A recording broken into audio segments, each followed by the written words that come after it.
Awkward storyline in Eastenders this week. Ben Mitchell ain't too happy about having to reveal his promiscuous past to husband Callum, and rumour has it that Callum might do the dirty on Ben when he finds out the number of people that he's been with before he met him.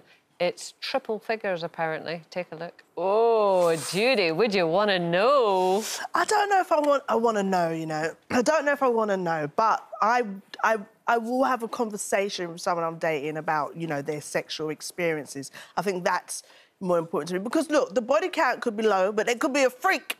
And maybe that's not what you want. So I need to know, like, what your understanding of sex is. Or... Where do we have this conversation? Is it Costa Coffee or what? I mean, it's over a little coffee, a little Prosecco. You know, when you're feeling like maybe this is going a little bit further, I think it's about having that conversation. I think you need to know what your possibly future partner wants in the bedroom or what their idea of sex and pleasure is. And I think this is something, the problem is it gets into like that couple years later, and then you're going to come up about, oh, what's, you know, how many people are receptive, or actually I don't like that. You should have had all this conversation at the beginning. But what do you ask? I mean, what do you just kind of like, you know, what, you know, oh, where have you, what's the most adventurous place you've had sex before? Or, you know, what, you know, if you've got any fetishes and kind of things like that. And I think when you have that kind of conversation, then you learn a bit more about their quality, not quantity. And their sexual history.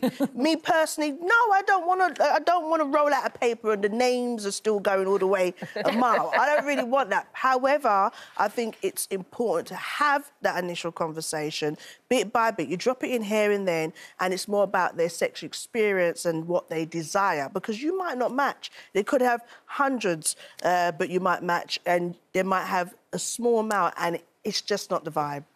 So what would you want to know, Katie?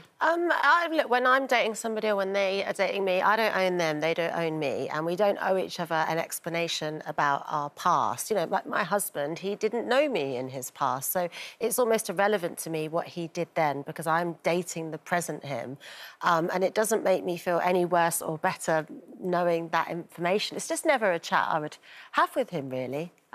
Doesn't feel like it concerns me, really. You know, I feel like he wants me, I want him, and our pasts are irrelevant. But would you have any kind of... I don't want to walk down every road, and every road you're saying hello to somebody, and it's a girl that you was with. I don't want that. I think more importantly is how many women have you fallen in love with? Because it's the heart of the matter. Yeah. You know. So what questions did you ask Rod when you met him? I didn't. Nothing? No. Yeah. I just said, this is our journey, this is our moment. You know, present moment. It's for us to kind of have our I just don't know how you could do that. I have to know. I mean, I never read his book, because I don't want to know all the details. Really?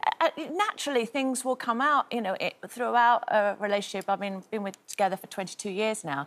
So, of course, I've learnt a lot. But it's not a kind of sit down, right, I have a list of questions and I won't move forward unless I know X, Y, Z.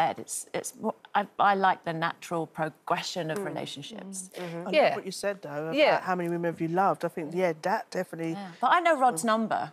Oh. It's 31, as in 31 studio albums, because his album's out today! Hercules! Nicely done, Penny, there. Nicely done. Oh, well, I admire your restraint, I really do. I mean, I don't need to know numbers particularly, but it's just my natural instinct is to ask questions. Yeah. And I mean, not it would be a sit-down interview or whatever, but I just... It's just a different question. I just couldn't leave it alone. I just couldn't. I would need to know.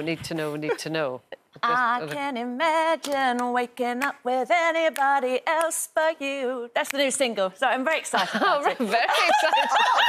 I thought you were professing your love to me or something there. I was like, woo!